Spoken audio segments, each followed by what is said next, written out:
Welcome back, ladies and gentlemen. Today we have a pair of boots that we're really excited about. When I first saw these come across on my email, I was just like, my mind started thinking about what could we do with this, because I think it would be a fun video.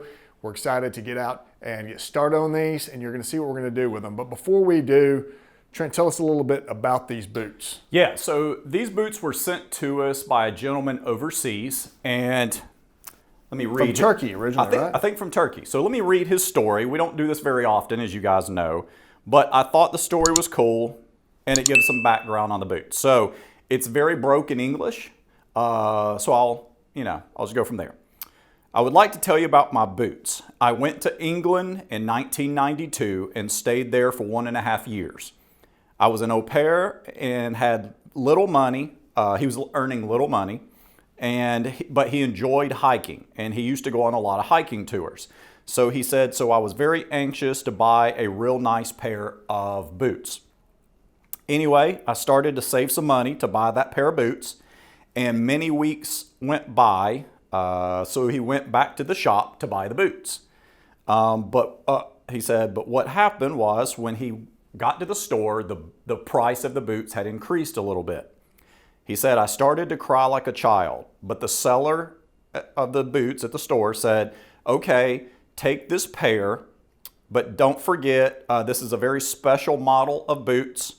And basically, it's kind of broken English, but basically you can have this pair, but you have to just promise to keep them up and take care of the boots, basically. So he said, so I promised the gentleman that I would take care of them. And a few weeks later, he went back to the gentleman and paid the remaining 15 pounds that he owed the gentleman. And he said, I was trying to keep my word. Very respectable guy. So he said, so this pair of boots is very special to me, and wherever I have visited in the world, they were with me. So a lot of you guys ask, why in the world would you pay that to have that pair of boots redone? Well, that right there. Sometimes there's boots and shoes that have a special place in people's in their past. So let's get out to the shop and take care of this awesome pair of hiking boots.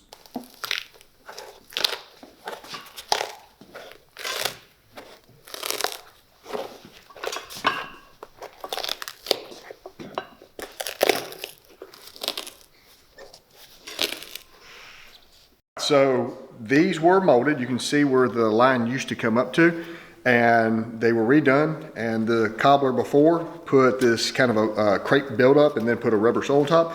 I actually want to give a shout out to whoever that cobbler is out there, because he actually did a pretty good job for getting a good seal on a hiking boot. Some cobblers are just really, that's their talent. That's something that we normally don't do, but there are cobblers who can, and they did a really good job. All right, so I'm going to just put a line at the top of this glue line just to make it a little bit more noticeable, because I'm going to put a piece of leather around here, and this is just going to kind of give me a guide on where I need to bring it up to.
Hey, let me tell you guys one quick thing. I know you guys see us all the time, it seems like, in these flannel shirts and our boots.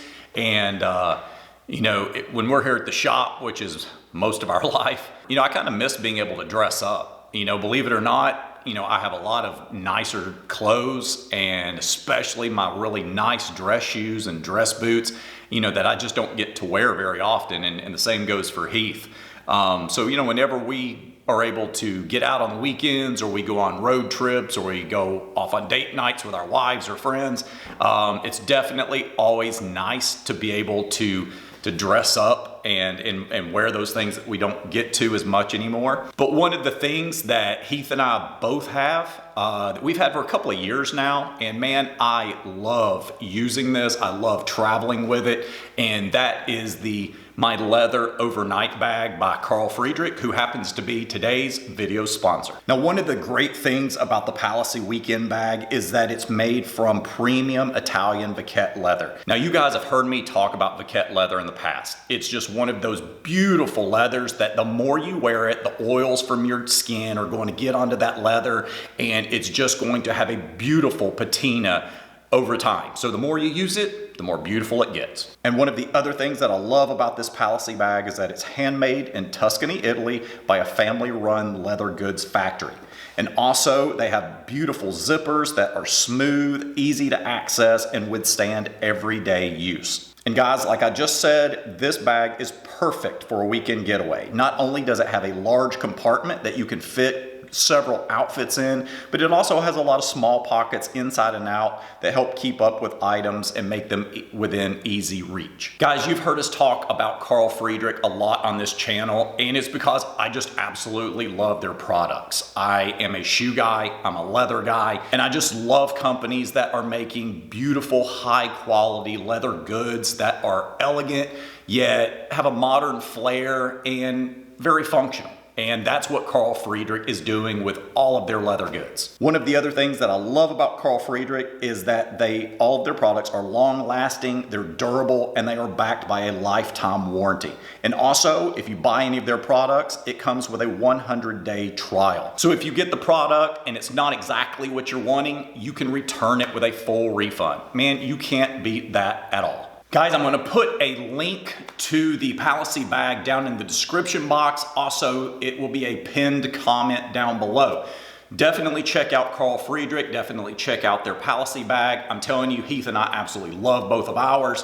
And you guys are also going to get a temporary discount code of 15% off of any of their products. Again, guys, this is a limited time discount, so definitely check them out today.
All right, so I know what y'all are thinking right now. These boots are not worth it, but sometimes when we're doing a video, we do it for entertainment purposes, we do it for you, and we don't always charge what we would normally charge to do something like that. It's strictly for entertainment purposes only. But if I were charging for this, all of this, well, I wouldn't charge because I normally wouldn't do this.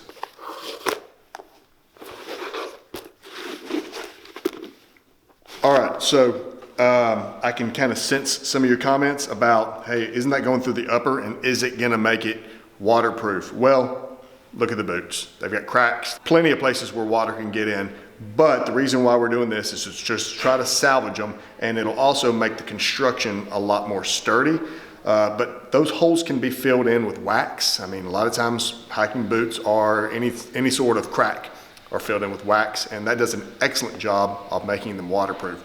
So for the holes that go around here where they're located, they can easily be filled in with wax.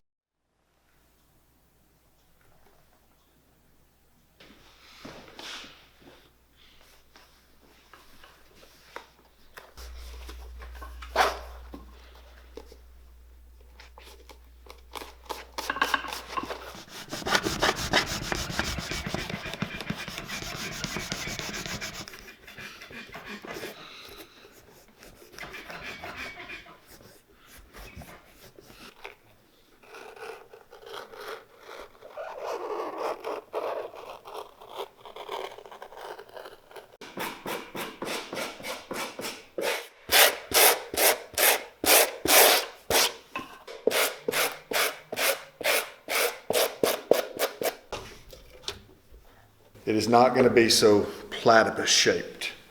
These guidelines will show me where to stick the sole, so I have enough welt so I can still trim and still stitch. So I do it a little oversized.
Okay guys, the boots are just about done, and now it's time to work on the upper. So let me show you what we're going to try to do to these. All right, so you're able to see how discolored these are. The color on them has faded a lot over the years, and you see just how bad of shape the uppers are. I mean, you can see how deep these cracks are in the leather, and there's not a whole lot you can do about that. I mean, you know, somebody that's an elderly person with their skin, you know, starts looking older, it's not going to make them look like they're in their 20s anymore. So we're going to dye these back, put a lot of conditioning agents on these, and then put some waterproofer. And, you know, we're going to try to make them look as good as we can possibly get these.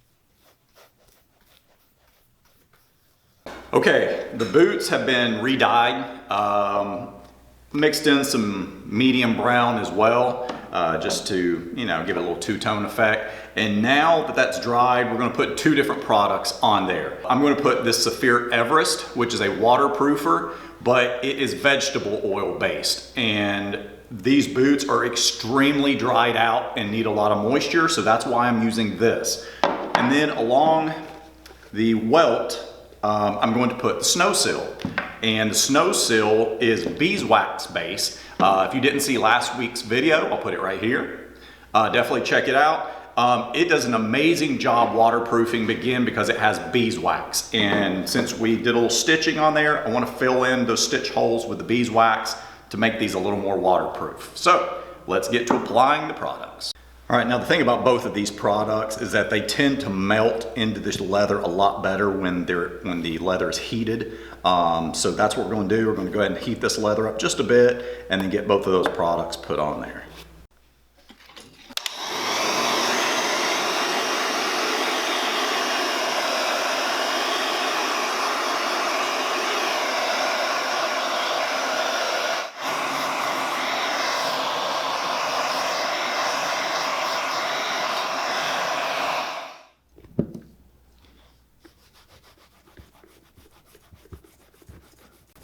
All right, and I'm just going to put this snow sill again down into the welt area to fill in all these holes and make those a little more waterproof. And also this thread that we used to stitch this welt on was a heavily waxed thread, so that'll give some longevity to it and some protection. And I'm also going to put it down here on the welt. This portion here that's stitched on the sole. All right, now we're going to put on the Everest Greasy leather dubbin.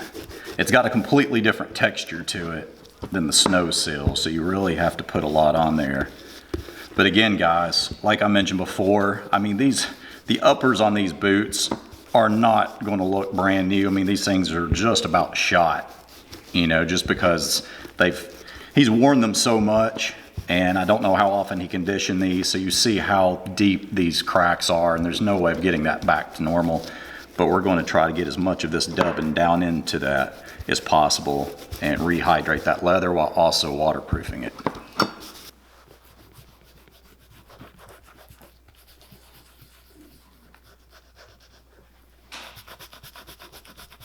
Okay, ladies and gents, we're back.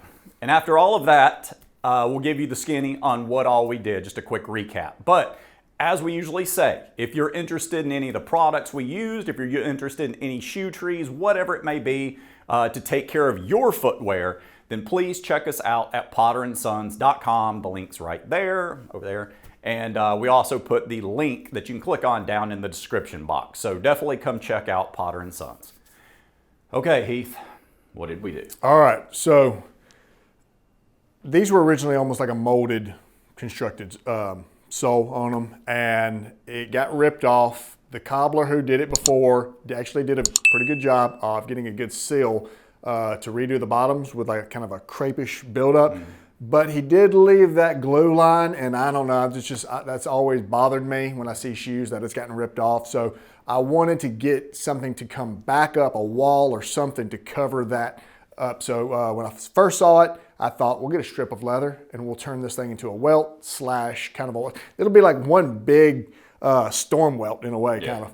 So that's what we did. We took a piece of veg tan leather, dyed it dark brown, hand stitched that thing all the way around. That was a pain, but we did it. We did it for you. Yeah. And I know some of you guys, again, because we, you know, whoop, I can foresee this. We're going to say it in the comment section. Well, now you got holes all in there and whatnot. You have to remember, this pair of boots is over 30 years old, and there were cracks and rips in that leather that you may not have seen. So the waterproofness of these boots left years ago. So no matter what we did, water was still going to come in these boots, but we went back behind and sealed up all those holes really well with beeswax, and that's going to give a lot of waterproof protection. You'll be very surprised of how much that wax can keep water out. It's great stuff. All right, then we went with a Vibram like commando sole. We were able to stitch, a lot of tread on. These things have the tread of like a Montagna, except it's not as beefy. It's not as beefy. You can actually stitch all the way around. Here's the only issue. If you like those soles and you say, well, I don't see those on there, the problem is they don't make those. And I've had that pair and just sitting on a shelf for forever and a day, and I've held it up and said, oh, it'll fit. They don't fit a lot of boots. That's why we actually quit carrying them and quit buying them. So put on a like a lug style heel, red stitching on the bottom. Yeah, we wanted to bring out, we thought it would look really cool. The laces had the pinkish looking laces in there. They were obviously red, that it just kind of faded pink. Yeah, so we were looking at laces. We're like, you know, red would just look good, especially when the leather darkens up. So we went with that. Makes it pop. Red laces or stitches on the bottom. And then the pop of red along the stacked leather heel block. Yeah, we had just a little piece of leather to be able to bond that on there. And we're like, let's do something with that little strip. And if you spotted it, we did that with some red dye and then went over it with some heavy wax. So, yeah, I think they looked sharp, man. Yeah. And like I said, he did a great job taking care of them. I will say 30 years of wear and tear though. Yeah. It's going to do it to anybody. Yeah. So, you know, we put a lot of vegetable oil back into the leather uppers. Like I said, they were so cracked. There's nothing you can really do about it. Just try to prolong whatever life is left in the uppers. But, and they've got a lot of life left in them now. Yeah, at least on the bottom part of it. Yeah, I think you'll be good to go for a while. So I hope we served this gentleman well. I hope he likes the boot. We tried to put it back as close as possible to its original state, and I like them. Yeah, I think they me look too. sharp. So anyways, guys, once again, thanks again for joining us. Until next time, y'all have a good one.